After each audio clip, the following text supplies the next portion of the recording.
हर की प्रीतिया औरी कितना सताई दूसरा के नाम के मेहदी रचा के दूसरा के नाम के मेहदी रचा के भइलो चीज पराई और प्रीतिया कितना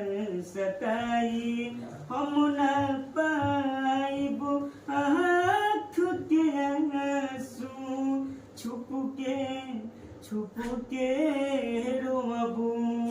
कागज पर से नाम मिटाइबू दिल के कैसे धोबू चाह के भी तू भूल न पाइबू बतिया सच छुपाई और प्रीतिया कितना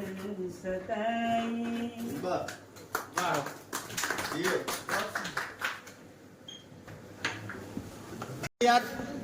वाह